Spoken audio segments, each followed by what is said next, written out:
और अब बात मगरबी बंगाल में जाफरानी तहरीक की। मगरबी बंगाल में बीजेपी तृणमूल के लिए लगातार मुश्किलात पैदा कर रही है। मोदी मैजिक यहां जमकर चला और दीदी के किले को उसने मिसमार कर दिया। इलेक्शन खत्म हो गया, नई हुकूमत भी बन गई, लेकिन मगरबी बंगाल में जय श्री राम पर घमासान अभी भी जारी है। आप देखिए तफसीलात। मुझे दीजिए इजाजत। आदाब।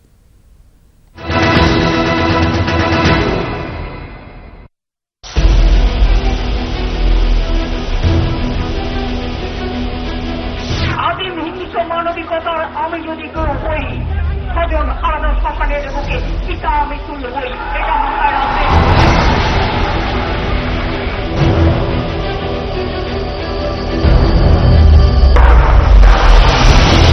আর বিজেপির কাছে টাকা নিয়ে কয়েকটা নোটেড ক্রিমিনাল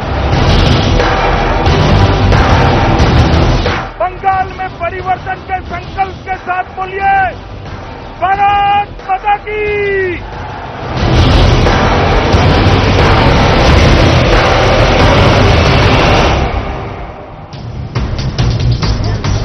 चुनाव खत्म होने के बाद भी बंगाल का सियासी घमासान थमा नहीं है। तनाव चरम पर है, त्योरियां चढ़ी हुई हैं, गुस्सा उबाल मार रहा है, धमकियां दी जा रही हैं।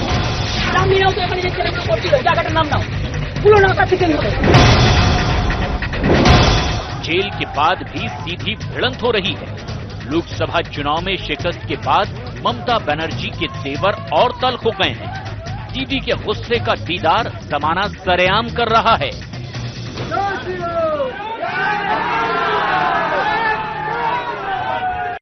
कौन दादा कौन জমিদারি করছে আমরা দুটিয়ে জন্য ভাইবিনি জানি নাও তো এখানে যে ছেলেগুলো করছিল জায়গাটার নাম নাও পুরো নাকা চিকেন হবে বাড়ি টু বাড়ি দেখে নাও তো জায়গাটার नाम नाও। जय श्री राम का नारा बंगाल की राजनीति का नया रसायन है। ममता बनर्जी को ये खटकता है और इस उद्घोष को सुनते ही वो भड़क जाती है।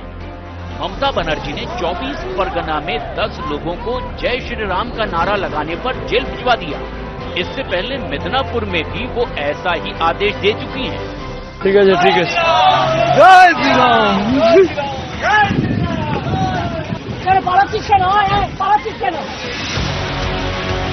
ममता बनर्जी का गुस्सा लाजमी। 11 साल से अभेद्य किला ढह गया। पार्टी नेताओं में भगदड़ मच गई। जत्थे का जत्था टीएमसी से निकलकर बीजेपी का दामन थाम रहा है। दिल्ली से कोलकाता तक हड़कंप मचा है। इस बीच सवाल उठने लगे कि क्या लेफ्ट और तृणमूल के बाद बंगाल अब राइट की राह पर है? क्या तुष्टीकरण की राजनीति ममता को भारी पड़ गई? क्या बीजेपी को बंगाल में जीत का फॉर्मूला मिल गया? 2019 के चुनाव में पश्चिम बंगाल ध्रुवीकरण की प्रयोगशाला बना। बीजेपी ने हिंदुत्व और राष्ट्रवाद के एजेंडे से पश्चिम बंगाल के मतदाताओं को लुभाया और ये एजेंडा युवाओं पर असरदार भी साबित हुआ। बंगाल में लोकसभा के नतीजे तस्दीक करते हैं कि राजनीति नई करवट ले चुकी है। इसीलिए लेफ्ट को पछाड़ने वाली दीदी को अब राइट यानी बीजेपी सीधी टक्कर दे रही है। लेकिन ममता ने भी फिर एक बार उसी लीक पर चलने का दावा किया जिसकी उन्होंने पिछले कई दिनों से ठान रखी है। আমি যদি ইফতারে যাচ্ছি আপনারাও আসবেন। আমি তো মুসলিমদের তোষণ করি, 100 বার যাব। যে গরু দুধ দেয় তার লাথি খাওয়া উচিত। আর আমি ইফতারে এমনিতেও প্রতিবারই যাই। কলকাতা কর্পোরেশন আপনারা জানেন, আপনাদের যে রেকর্ড আছে স্ন্যাপ ভিডিও, আমি 1000 বার যাবো। আমাকে যে ডাকবে আমি সেখানেই যাবো। बंगाल में बीजेपी के बढ़ते दबदबे पर ब्रेक लगाने की ये दीदी की रणनीति काम नहीं आई, जबकि बीजेपी ने मुसलमान तुष्टीकरण के जवाब में हिंदू वोटों के ध्रुवीकरण की नीति से बाजी अपने नाम कर ली। इस चाल से पश्चिम बंगाल की सड़कों पर जय श्री राम का नारा गूंजने लगा। क्या तुष्टीकरण की राजनीति ममता बनर्जी को भारी पड़ गई? क्या यही कारण है जिसे भुना करके भाजपा राज्य में सत्ता की चाबी तक पहुंच गई? तृणमूल के 22 और बीजेपी के 18, क्या ये ममता की जीत है? बीजेपी ने ये एक नैरेटिव तैयार किया है कि यहाँ पे जो हिंदू मेजॉरिटी है वो कमजोर होती जा रही है और मुस्लिम माइनॉरिटी बहुत ताकतवर हो रही है। तो इसके लिए जो बॉर्डर के उस पार से यहाँ आए थे उनमें एक भय का आइडिया बहुत उनमें ज्यादा एम्बेडेड हो गया है। हिंदुत्व की पैरोकारी में बीजेपी का सबसे बड़ा मददगार एनआरसी का मुद्दा बना। नरेंद्र मोदी और अमित शाह ने मुखर होकर इसको रैलियों में उछाला।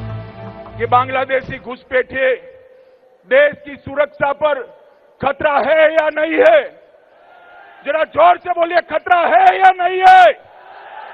बंगाल के अंदर जो बम धमाके होते हैं वो बांग्लादेशी घुसपैठिए करते हैं या नहीं करते हैं? जरा जोर से बोले, करते हैं या नहीं करते हैं? उनको निकाल बाहर करना चाहिए या नहीं करना चाहिए? बांग्लादेशी घुसपैठियों से तंग बंगाली जनमानस को बीजेपी की बात जम गई। भाजपा ने बड़ा सफलतापूर्वक यहाँ तरह तरह के पोलराइजेशन या ध्रुवीकरण करने में वो कामयाब रहे हैं। एनआरसी का जिक्र करके उत्तरी बंगाल में उन्होंने कौच राजवंशी या दूसरे जो जनजाति लोग हैं उनका वोट उन्होंने हासिल कर लिया, क्योंकि वहां लोगों को घबराहट है कि बांग्लादेश से लोग आ रहे हैं, बस रहे हैं, उनका जो आवास भूमि है उस पर दूसरों का कब्जा हो रहा है। बंगाल की तरक्की और ट्रिपल तलाक के मुद्दे ने बीजेपी के लिए माहौल बनाया। खासकर मुस्लिम महिलाएं नरेंद्र मोदी के समर्थन में आगे आईं। राज्यसभा में मोदी जी अगर ट्रिपल तलाक बिल पास करते हैं तो हमारी ये उम्मीद बहुत हिसाब से पूरी होगी और हम बहुत आभारी होंगे। तो ट्रिपल तलाक बिल अगर पास होती है तो हम मुसलमान महिला के साथ इंसाफ होती है। जो मुस्लिम हैं वो लोग की इफ्तार पार्टी में हम 1000 बार जाएंगे, क्योंकि जो गाय दूध देता है उसका लाद भी खाना है। तो इसकी मतलब वो क्या बोलना चाहता है कि मुस्लिम लोग का जो वोट है वो है आपका दूध और जो वो लोग गाय है। तो ये इससे होता कि एक तो डिसरेस्पेक्ट होता है, मुझे ऐसा लगा, फीलिंग हुआ है। दूसरे है कि वो यूज कर रहे हैं अपने वोट बैंक के लिए। बंगाल में ममता सरकार पर मुस्लिम तुष्टीकरण के आरोप लोग लगाते हैं। कोलकाता में लोगों का दावा तो यहाँ तक है कि पुलिस की कार्रवाई भी मजहबी आधार पर होती है। 32% यहाँ मुस्लिम वोट है, इसलिए ये ममता बनर्जी ये मुस्लिम वोट पाने के लिए, वोट राजनीति के लिए पूरा मुस्लिम को सपोर्ट कर रहा है। देखते हैं मुस्लिम कास्ट को लेके थोड़ा आगे ज्यादा बढ़ता है वोट बैंक का लिए। खास समुदाय से ममता के मोह ने हिंदुओं को एकजुट किया। वहीं हिंदू जन जागरण में राष्ट्रीय स्वयंसेवक संघ ने भी अहम रोल निभाया। बंगाल में बीजेपी की किलेबंदी के लिए भूमि पूजन पहले ही आरएसएस ने कर रखा था। 2014 में आरएसएस की सदस्यों की संख्या जहां 60,000 के आसपास थी, वहीं पिछले साल ये बढ़कर 1 लाख के पार पहुंच गई।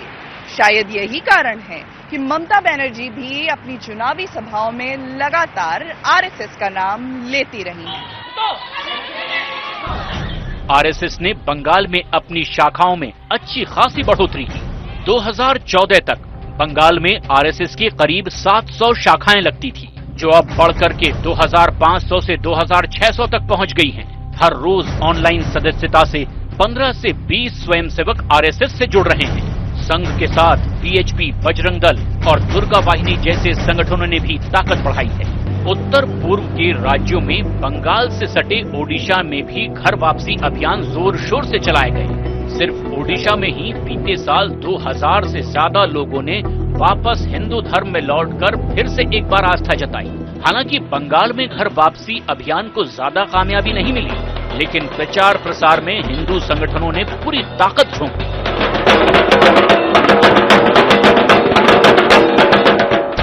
भगवा ब्रिगेड ने अपने अचूक दांव से बंगाल में केसरिया परचम लहरा दिया, जिसके बाद ममता बनर्जी भी उन्हीं के नक्शे कदम पर चलने को मजबूर हो गई। बंगाल में जय हिंद वाहिनी और दुर्गा वाहिनी की तर्ज पर ही ममता दीदी ने बंग जननी वाहिनी बनाने का ऐलान भी कर दिया। जय हिंद वाहिनी और बंग जननी वाहिनी এই দুটো একসাথে কাজ করবে। ওরা যদি আরএসএস করতে পারে, আমি জয় হিন্দ বাহিনী তৈরি করব, আরএসএস এর পাল্টা। ममता बनर्जी बीजेपी की हर चाल की काट तलाशने में जुटी है, क्योंकि बीजेपी ने उनके कोर वोट बैंक में सेंध लगा दी है। लोकसभा चुनाव के आंकड़े बताते हैं कि टीएमसी के हिस्से का वोट भी बीजेपी के पाले में आया है। राज्य में बीजेपी को 40% वोट मिले हैं, जो कि टीएमसी के 43% वोट शेयर से सिर्फ 3% कम है। मतलब ये कि चुपचाप कमल छाप का नारा काम कर गया। कई जगहों पर पर्दे के पीछे से टीएमसी के कार्यकर्ताओं ने बीजेपी का समर्थन किया। पूरी टीएमसी वाला पूरे बीजेपी वाले सपोर्ट कर दिए। क्यों? कारण क्या है? कारण एक ही है, पहले पंचायत में जो वोट नहीं दे सका, ये बार पूरा पंचायत का पूरा फायदा ही लोग दे दिए, पूरा गुस्सा ही लोग निकाला है। कुछ ने चुपचाप काम किया तो कुछ ऐसे पुराने वफादार भी थे जिन्होंने खुलेआम ममता बनर्जी की मुखालफत की। कभी ममता के सेनापति रहे मुकुल रॉय टीएमसी से बीजेपी में आए तो टीएमसी के कई किले भाजपा के कब्जे में आ गए।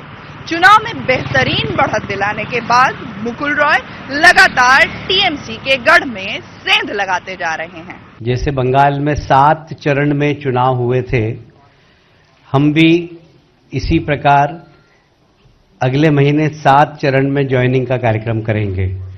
हर महीने अलग अलग चरणों में ज्वाइनिंग का कार्यक्रम होगा। मुकुल रॉय के साथ टीएमसी से बीजेपी में आए कई नेता बीजेपी के जीत के नायक बने। इनमें अर्जुन सिंह, निशीथ प्रामाणिक और सौमित्र खान सबसे बड़े नाम हैं।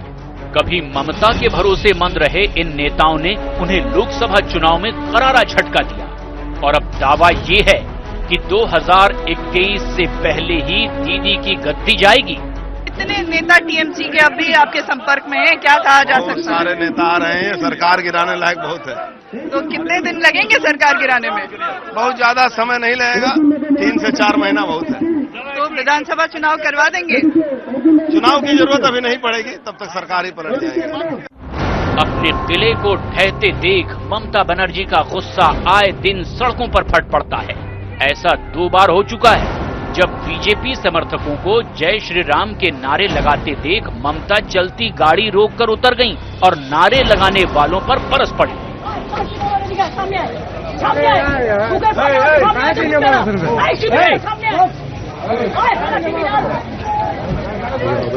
भारत में श्री राम का नाम हर कोई ले सकता है और श्री रामचंद्र हमारे संस्कृति सभ्यता का अंग है।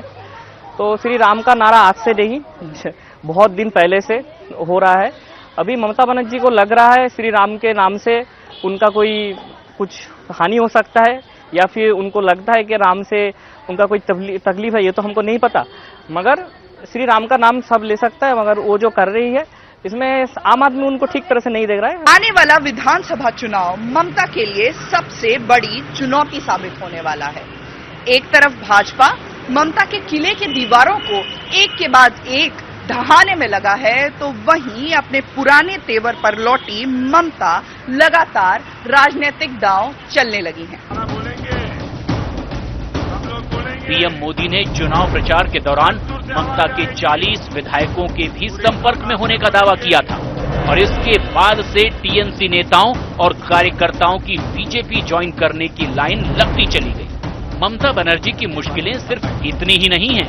दावा है कि लेफ्ट और कांग्रेस का एक मुश्त वोट भी बीजेपी की ओर झुकने लगा है। इसीलिए अब 2021 में ममता को फिर से तख्त मिलने में बहुत सी अड़चनें हैं। क्योंकि राजनीति में उतार चढ़ाव आते रहते हैं और ममता जी जरूर व्यक्तित्व है और अपने पैरों पे खड़े होकर आज यहाँ तक पहुंची हैं, तो हमें पूरा विश्वास है कि ममता जी दोबारा इसको वापस गेन करके वापस अपना जगह बना लेगी वापस। एक तरफ भाजपा ममता के साम्राज्य को जमींदोज करने में लगी है, तो दूसरी ओर ममता अपने आंदोलन के अवतार में लौट आई हैं।